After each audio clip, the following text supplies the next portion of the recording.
Nah, karena itu, sebagai presiden yang baru, yang punya mandat, yang sudah bersumpah sesuai dengan pasal 9 Undang-Undang Dasar, Pak Prabowo ini, karena membawahi Kapolri, kita minta untuk mengarahkan, jangan mengulangi kasus lama. Jangan mengulangi terjadinya kriminalisasi terhadap 5 orang ini, mengulang yang dulu terhadap 2 orang, sampai masuk penjara 6 tahun misalnya. Untuk apa? Untuk minta klarifikasi ijazah Anda mana? Itu tidak bisa dibuktikan di pengadilan, tapi justru yang minta klarifikasi ini ditangkap. Ini juga sama, teman-teman yang 5 ini punya bukti-bukti bahwa ini sebetulnya pantas dicurigai. Sehingga mereka minta ada proses hukum, datanglah ke Bareskrim misalnya. Di Bareskrim itu mestinya kan diproses. Ya, ini kan tidak. Ini langsung yang datang katanya Jokowi bilang dia difitnah. Ya, fitnah yang mana? Ya kan, lalu bawa ijazahnya tak tidak dibuka kepada publik. Sama juga waktu tanggal 16 April di Solo. Ditunjukin ke wartawan tapi tidak boleh difoto. Bagaimana itu? Sementara kewajiban undang-undang ya, waktu proses pilkada di Solo itu wajib nunjukin. Ini perintah undang-undang. Waktu jadi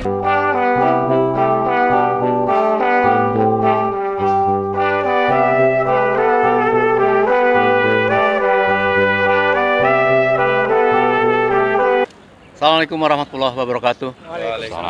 Saudara, kita ketahui bahwa beberapa hari ini kita masyarakat mendampingi para pejuang ya untuk menjelaskan tentang ijazah palsu. Kita di Reskrim Polda dan masyarakat tentu mempertanyakan pemanggilan para teman-teman ini, Bapak Roy Suryo dan kawan-kawan, ini dalam rangka pendekatan politik atau pendekatan kekuasaan. Karena aromanya seolah-olah tujuannya hanya ingin memenjarakan ya, dan bukan fokus pada kasus pemalsuan ijazah, tetapi lebih kepada orang-orang menuduh ini adalah pembuat kekacauan, kekisruhan pada pasal-pasal ITE dan lain sebagainya. Mungkin di sini sama bersama dengan beberapa tokoh UI, ya, UI Watch dan Bapak Marwan, kami mohon tanggapan awal. Ini menangkapnya seperti apa? Pemeriksaan ini diperuntukkan untuk apa? Gitu. Ya, makasih Om Lim. Assalamualaikum warahmatullahi wabarakatuh. Waalaikumsalam. Ya, jadi kalau kita bicara aspek-aspek kehidupan berbangsa dan bernegara, maka kita bisa paham tentang ada aspek hukum, aspek politik, aspek sosial, dan sebagainya. Nah, terkait dengan masalah ijazah ini, sebetulnya berangkat dari proses misalnya waktu Joko Widodo itu mendaftar sebagai wali kota di Solo. Nah, di sana dalam peraturan yang berlaku, undang-undang yang berlaku itu harus menyerahkan kualifikasi pendidikan misalnya. CV lah begitu kasarnya.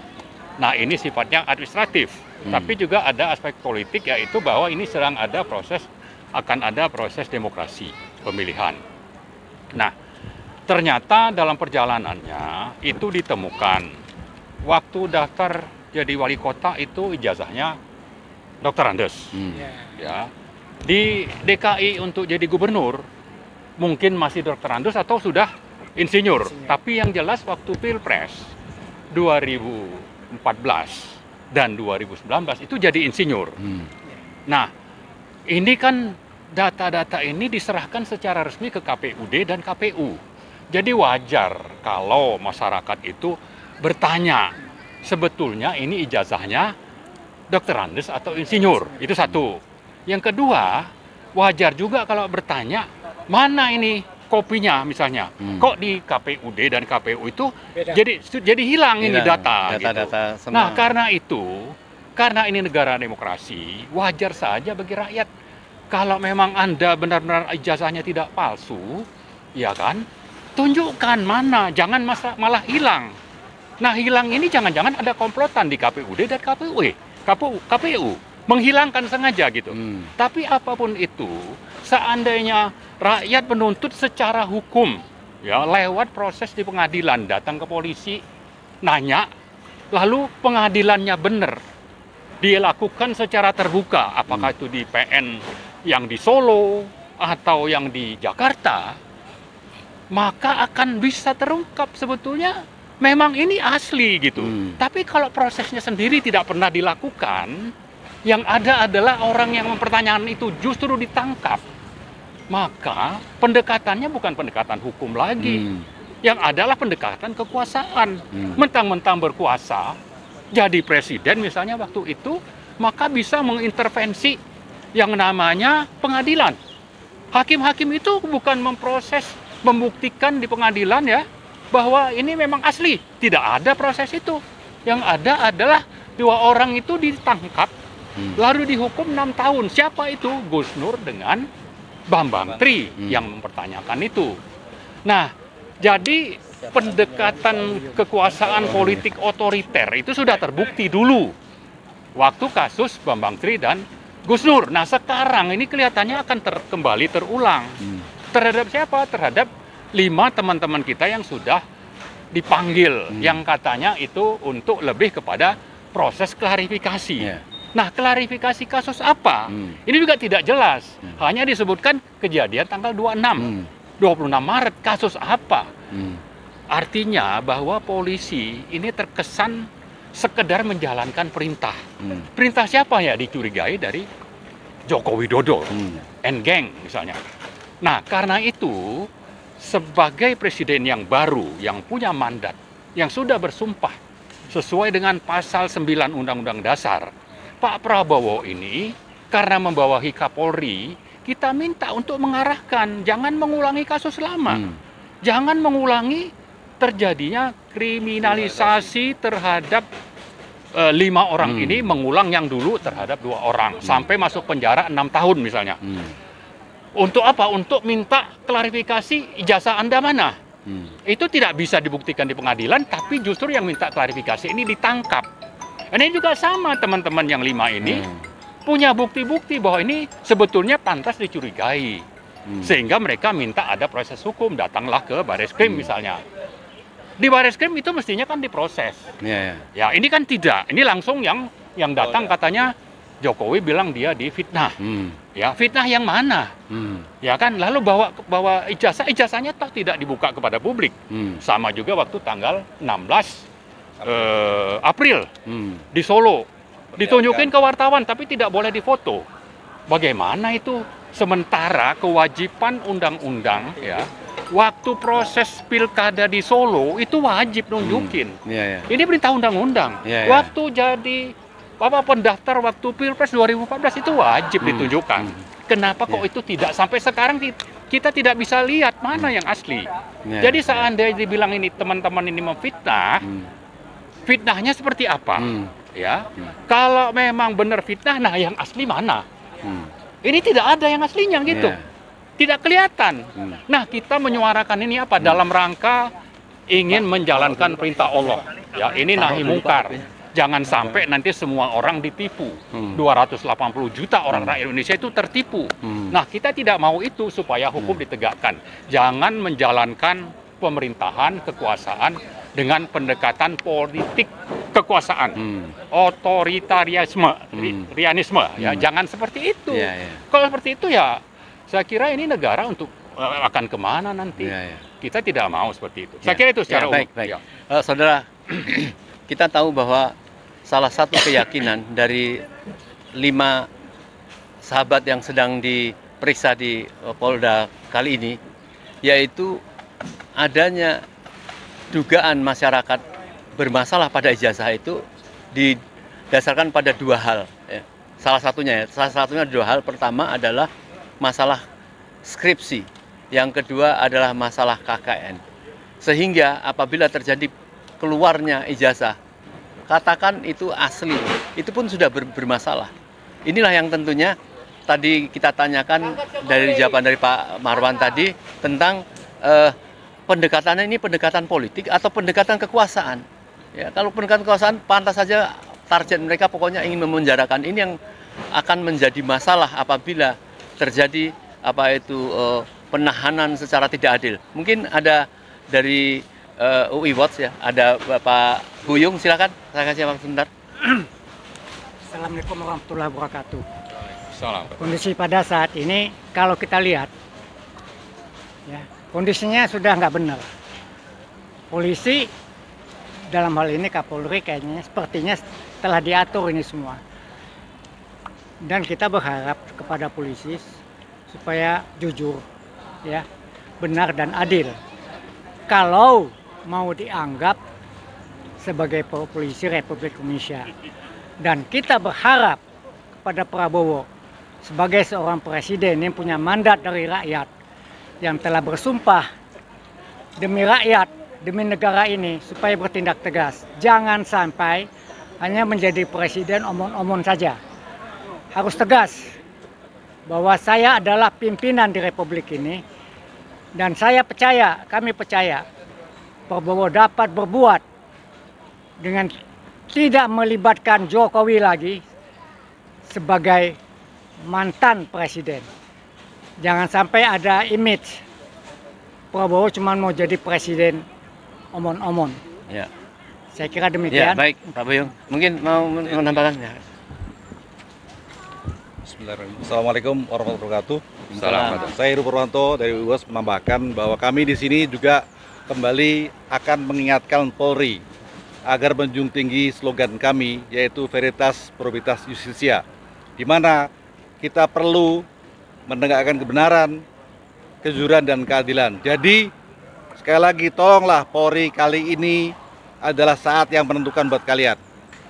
Kalau Anda semua menjunjung tinggi kebenaran, kejujuran, dan keadilan, maka rakyat akan percaya kepada Anda. Tapi apabila Anda kali ini terus saja melakukan seperti kemarin, maka jangan salahkan kami apabila kami akan benar-benar menolak atau bahkan seperti di negara lain membubarkan polisi di negara ini. Terima kasih. Assalamualaikum warahmatullahi wabarakatuh. Baik Pak Man, ada satu hal penting sekali Ya. bahwa analisa tentang itu ijazah bermasalah yang diberikan dari Roy Suryo dan Bapak Risman itu berdasarkan upload atau berdasarkan ijazah yang tidak pernah dikeluarkan oleh Jokowi, akhirnya dikeluarkan oleh dari partai PSI itu. Ya. Dan dari itulah maka dilakukan penilaian. Apabila ini dianggap melakukan pencemaran, maka tentu yang harus segera dipanggil dan diperiksa tentu adalah Bapak Sandi itu Ya. yang dia mengeluarkan. Dan kalaupun Dan dia asli. ada terkena ITE baik pasal 32 atau 35 itu kan berdasarkan orang-orang yang mengubah, yang memalsukan atau dan sebagainya. Itu ada dia. Mengapa yang fokus sekarang ini dipanggilnya adalah orang-orang yang sedang membuktikan. Kata Pak Jokowi, siapa yang mendalilkan dia harus membuktikan. Nah, ini kan proses-proses pembuktian oleh orang-orang ilmuwan ini kan sedang berjalan. Ya. Silakan Pak Manan. Ya, saya kira pertama yang perlu kita catat adalah kalau hukum mau ditegakkan, yang pertama kali dipanggil itu ya tadi yang mengupload itu. Itu kan bukan teman-teman yang 5, karena teman-teman yang 5 ini melakukan analisis sesuai dengan data yang betul. diupload oleh teman-teman PSI. dari PSI itu. Itu satu. Yang kedua kita catat, memang pada dasarnya kita meyakini ada kejahatan pemalsuan ijazah. Jadi pada dasarnya keyakinan kita nih, hakul yakin bahwa ijazahnya memang palsu. Cuma bagaimana mengcounter ini, maka dilakukanlah berbagai hal. Dan hal-hal ini bisa saja terbukti di belakang hari itu kebohongan. Jadi kebohongan ditutup dengan kebohongan, ada yang mengcounter, kebohongan ini diganti dengan yang lain. Jadi terus bertingkat-tingkat ini kebohongannya. Karena itulah ya, jangan menutupi kebohongan dengan kebohongan. Dan kita minta supaya pengadilan itu benar-benar dilakukan secara terbuka, objektif, tanpa intervensi, dan transparan sesuai dengan hukum yang berlaku. Inilah yang kita minta. Dan saya kira kalau dalam proses hukum ini ada keterlibatan dari Polri misalnya, ada keterlibatan kejaksaan misalnya, ya, atau lembaga penegak hukum lain lah, ini semuanya, terutama Polri dan Kejaksaan ini kan ada di bawah kendali Presiden Prabowo. Bagaimana bisa Prabowo membiarkan pimpinan dua lembaga ini menjalankan agenda-agenda dari presiden terdahulu, terutama untuk menutupi kebohongan, kedua untuk menangkap orang-orang yang sebetulnya bukan mereka yang harus ditangkap. Bagaimana kemana aja nih presiden kita yang namanya Prabowo? Nah, dari situ kita bisa mengambil kesimpulan, nah jangan-jangan dia ini cuma proksi, ada di bawah kendali Jokowi dan oligarki dan mungkin Cina. Nah, kita tidak mau punya presiden seperti itu. Karena itulah kita mengetuk hati Pak Prabowo. Anda itu presiden negara Republik Indonesia yang penduduknya lebih dari 280 juta orang. Bukan presiden dari sekelompok orang Jokowi dan gengnya, ya. Jadi tolong perhatikan ini dan rakyat akan berada di belakang Prabowo seandainya tadi dia bisa mengendalikan orang-orang yang ada di dua lembaga itu dan juga menciptakan terjadinya proses peradilan yang kita minta tadi supaya itu transparan, adil, terbuka, jujur dan sebagainya sesuai dengan aturan main. Baik, terakhir Pak Marwan. Ya. Apa harapan Pak Marwan atau penilaian Pak Marwan, harapan masyarakat dari pernyataan dari Barreskrim bahwa sudah menyelesaikan penelitian atau secara forensik ya, dari apa itu tentunya ijazah-ijazah tersebut dari beliau. Kira-kira apa harapan masyarakat atau harapan kita kepada Barreskrim? Jadi saya kira kalau kita bicara proses penegakan hukum namanya pro justisia. Maka proses ini harus mengikuti aturan main di ranah peradilan itu. Ada penyelidikan, ada penyidikan, ada proses pengadilan. Mungkin nanti ada penuntutan dan sebagainya. Tapi yang paling kita harapkan adalah ini berlangsung secara benar sesuai dengan aturan. Jangan pendekatan kekuasaan. Jangan sampai nanti Barreskrim bilang sudah 90, nanti sudah 100%, lalu kita digiring untuk percaya dengan itu. Sementara di sisi lain, proses pro justisia itu tidak terjadi. Kita tidak mau itu dan kalau itu terjadi, maka yang ada adalah ini pendekatan politik kekuasaan. Yang kedua yang ada adalah Prabowo hanya proksi dari Jokowi. Ya, ini dua hal penting yang perlu diingat. Oleh Pak Prabowo, oleh partai-partai di DPR, dan oleh seluruh rakyat. Ya, kalau sampai itu terjadi, maka lupakanlah untuk kita punya negara yang sesuai dengan konstitusi. Yang ada adalah bahwa negara ini ada di bawah kendali oligarki kekuasaan, yang ternyata presidennya itu adalah Joko Widodo, presiden 3 periode. Karena itu, dua hal yang kita tuntut. Pertama, Prabowo supaya benar-benar menjalankan fungsi, tugas, janji sesuai pasal 9 Undang-Undang Dasar. Ya, yang kedua kita ajak seluruh rakyat untuk bangkit melawan seandainya ini tidak terjadi. Dua hal ini. Mari rakyat pahami masalah ini. Kita bukan memfitnah, kita bicara fakta, kita bicara soal aturan main yang diatur dalam konstitusi, sekian banyak undang-undang dan sekian banyak peraturan. Kita ada dalam koridor itu. Kita bersuara seperti ini juga sama.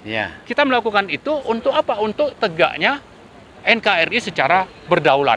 Kalau itu tidak dilakukan, maka tadi kembali mundur saja Pak Prabowo. Mundur dan DPR ini bubar sajalah. Ya, lalu yang ketiga kita mari bangkit sama-sama rakyat ini untuk menumbangkan kejahatan sistemik ini. Baik. Pendek Pak Buyung, andai kata ternyata setelah pemeriksaan ini Roy Suryo ataupun Risman Sianipar kemudian ditahan, apa sikap yang akan dilakukan oleh masyarakat kira-kira? Atau apa menurut pandangan Pak Buyung? Tingkat Pak ya? Kalau kami dari UI Watch, kita akan melawan. Kita ingin menunjukkan hukum itu harus sesuai pada jalur. Hukum adalah panglima. Hukum adalah panglima di negeri ini. Ya, kalau nggak bisa juga ya lihat aja nanti. Ya, kita akan koordinasi lagi dengan adik-adik mahasiswa kita. Sebenarnya kami udah nggak pantas nih untuk seperti ini. Kita udah tua, cuman Kepala 7 ya. iya, Ya. cuman demi generasi yang akan datang, Ya. demi kedaulatan bangsa, demi pribumi yang harus merasa dirinya adalah pemilik dari republik ini, kita harus lakukan apa yang bisa kita lakukan Iya, sekarang. iya, baik. Oke. Ya, baik. Jadi pemirsa, dari Pak Marwan dan dari UI Watch, Pak Buyung mengatakan bahwa mencurigai bahwa pemanggilan ini pendekatannya adalah pendekatan kekuasaan. Artinya bisa menjadi pendekatan ada semacam justru kemarahan yang bahkan sudah didahului akan dijerat juga dengan pasal UIT 3235. Padahal yang melakukan terjadinya itu, kalau dituduhkan, itu adalah yang mengupload dari ijazah yang karena akibat dari Jokowi tidak pernah mau menunjukkan, mengklarifikasikan, membiarkan ini berpanjang-panjang. Oleh karenanya, masyarakat harus berani membela keadilan, tadi disinggung bahwa Pak Prabowo sebenarnya bisa dia melakukan suatu tindakan-tindakan apabila terjadi ketidakadilan di tengah masyarakat. Baik, terakhir mungkin Anda menambahkan sedikit. Jadi sekali lagi kita ingatkan ya bahwa kita ini negara hukum. Selama ini kita selalu berkuar-kuar ini negara hukum, tapi rakyat tidak bodoh. Kita bisa melihat seperti apa hukum ditegakkan dan seperti apa hukum dipermainkan. Jadi sekali lagi saat ini ya sedang di Polda kita ya, kita ajak teman-teman polisi Polri untuk sadar. Inilah saatnya, saat menentukan buat kita semua. Apakah Anda mau, kalau main bola ini final sekarang, ya final ini hari ini benar-benar. Kalau Anda nanti benar-benar mengecewakan hasilnya dan membuat keputusan yang salah dan asal-asalan, maka jangan salahkan apabila rakyat nanti akan melawan. Ya. Itu aja. Ya, baik. Sebelum kami akhiri, kami sampaikan ulang bahwa para narasumber ini tetap mengatakan apabila 5 orang ini yang diperiksa kemudian ditahan itu terjadi ketidakadilan karena sebelum pemanggilan orang yang mengupload pertama yang terjadinya penilaian ijazah itu adalah Sandi dari PSI ya, yang dia tentu mengeluarkan keonaran pertama.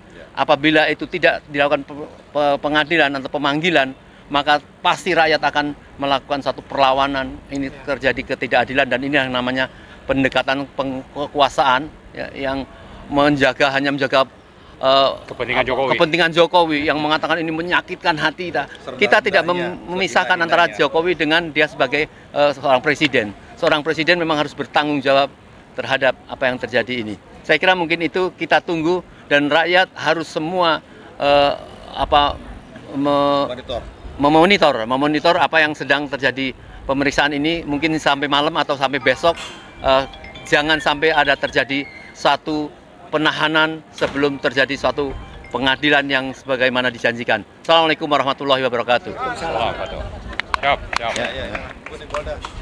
Mantap.